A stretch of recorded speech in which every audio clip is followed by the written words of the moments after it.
নমস্কার বন্ধুরা, বিনা রান্নাঘরে সকলকে স্বাগত। আজকে আমি শীতের সবজি দিয়ে খিচুড়ি বানাবো। নতুন উনুনে রান্না করব। অনেক দিন পর একটা ভিডিও আপনাদের সঙ্গে শেয়ার করব। চলুন এবার ভিডিওটা শুরু করা যাক। আজকে আমি খিচুড়ির সঙ্গে আলু ভাজা আর বেগুন ভাজা করে নেব। এই যে আলুগুলো কেটে নিয়েছি গোল গোল করে, আর বেগুনগুলোকেও কেটে নিয়েছি। আলু আর বেগুন ভাজবো এবং চাল ডাল একসঙ্গে আমি মিক্সড করে নিয়ে ভালো করে ধুয়ে নিয়েছি এবং আমি 500 গ্রাম চাল দিয়েছি আর তাতে 250 গ্রাম ডাল দিয়েছি। আর সবজির মধ্যে নিয়েছি ফুলকপি, আলুকে গোল করে মানে ডোমো করে কেটে নিয়েছি, সিম, পালং শাক, সয়াবিনকে ভিজিয়ে নিয়েছি, আর 2টো লাউ শাকের পাতা দিয়েছি, আর বাঁধাকপি কেটে নিয়েছি। এদিকে আমি 3টে ডিম নিয়ে নিয়েছি, আর পেঁয়াজ কুচিয়ে নিয়েছি, কাঁচা লঙ্কা কেটে নিয়েছি, আর আদা রসুন বেটে নিয়েছি। কড়াই তেল দিয়ে দেবো। কড়াই বেশি করে তেল দিয়ে দিয়েছি, আর আলুগুলো একটু ভেজে নেব।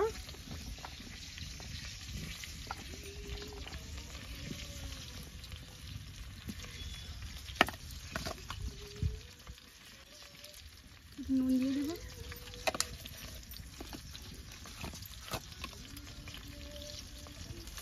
একটু হলুদ দিয়ে দেবো, ভেজে নেব।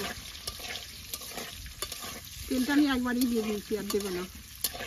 এই তেলেতেই আমি সবজিগুলো সব ভেজে নেব। আলুগুলো ভাজা হয়ে গেছে, এবার তুলে নেব। কপিগুলো দিয়ে দেবো, দিয়ে ভেজে নেব।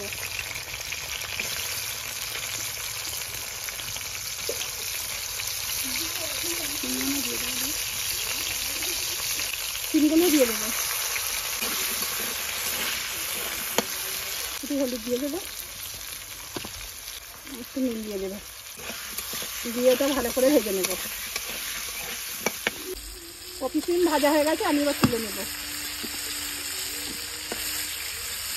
এই তেলেতে পালং শাক আর লাল শাকটা দিয়ে আমি ভেজে নেব।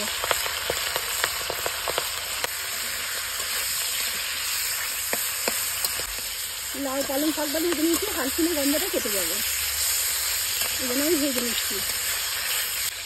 লাল পালংটা হালকা ভাজা হয়ে গেছে, আমি এবার তুলে নেব। ভিতরে ভেজে নেব।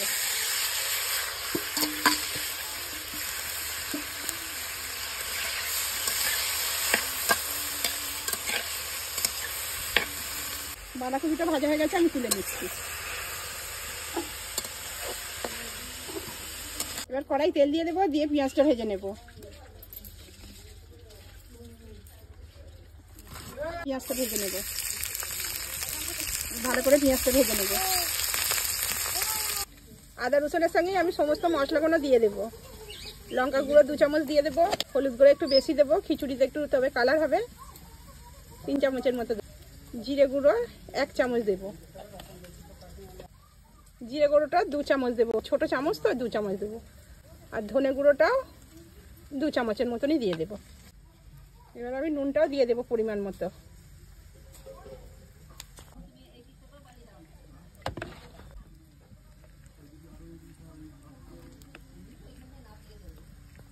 মশলাটাকে একটু ভালো করে গুলে নিয়েছি, পেঁয়াজগুলো হালকা ভেজে নিয়েছি, এর সঙ্গে সয়াবিনটা ভিজিয়ে রেখেছি, একটু ভেজে নেব।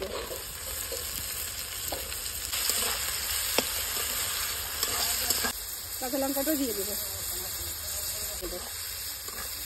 নাহলে সয়াবিনটা হালকা গন্ধ থাকবে, হালকা একটা গন্ধ লাগবে। এবার পুরো মশলাটা দিয়ে দেবো, দিয়ে ভালো করে কষিয়ে নেব। মশলাটা ভালো করে কষে নিয়েছি, এবার ভেজে রাখা সবজিগুলো আমি সব দিয়ে দেবো। প্রথম কপিটা দিয়ে দেবো, সবজিটাও ভেজে রেখেছি এটাও দিয়ে দেবো। সমস্ত সবজিগুলো ভালো করে আমি কষিয়ে নেব। বাটিতে মশলা দেওয়ার জলটা দিয়ে দেবো। কষানো হয়ে গেছে, আমি এবার ঢেলে নেব। এদিকে উনুনে হাঁড়িটা বসিয়ে দিয়েছি, জলটা গরম হচ্ছে, আর এদিকে সবজিটাই যে ঢেলে নিয়েছি। ভালো করে ধুয়ে রেখে ভিজিয়ে রেখেছিলাম, এবার আমি জলটা তেতে গেছে তুলে দেব।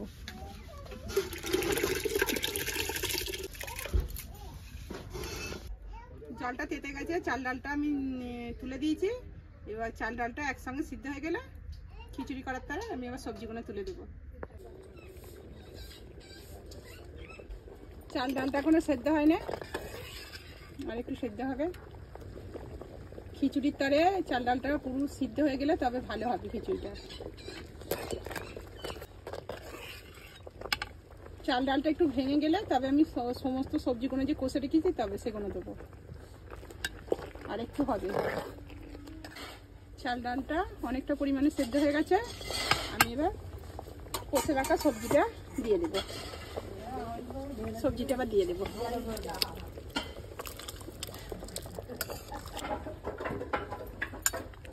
দিয়ে একটু ভালো করে নাড়াচাড়া করে নেব। আরও 20 মিনিট আমি এবার সিদ্ধ করে নেব। চাল ডালটার সঙ্গে এই সবজিটা ভালো করে সিদ্ধ করে নেব। এই যে 3টে ডিম রেখে দিয়েছি, এই 3টে ডিমও ফাটিয়ে দিয়ে দেবো। কাঁচা অবস্থায় দেবো, একে কিছু ভাজবো না।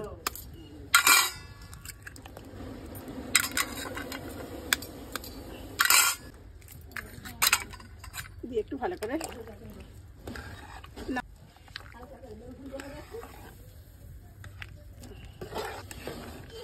এখনো 20 মিনিটের মতো ভালো করে সিদ্ধ হবে। এটা হলে তবে সম্পূর্ণ আমার খিচুড়িটা হবে। খিচুড়িটা হয়ে গেছে, আমি ওপর দিয়ে মিট মশলাটা ছড়িয়ে দেবো। মিট মশলাটা দিলে খিচুড়িটা খুব সুন্দর টেস্ট হয়। আমি খিচুড়িটা একটু পাতলা রেখেছি, কেন এখন আমি 10 মিনিট উনুনেই চাপা দিয়ে রেখে দেবো। আর তার উপর দিয়ে এবার ধনে পাতাটা ছড়িয়ে দেবো।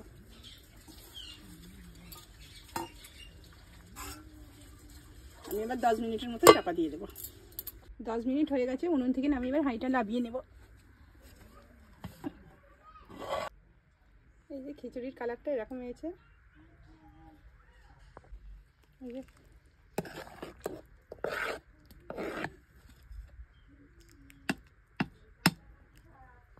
খিচুড়িটা যেমন দেখতে সুন্দর হয়েছে, খেতেও খুব সুন্দর হবে।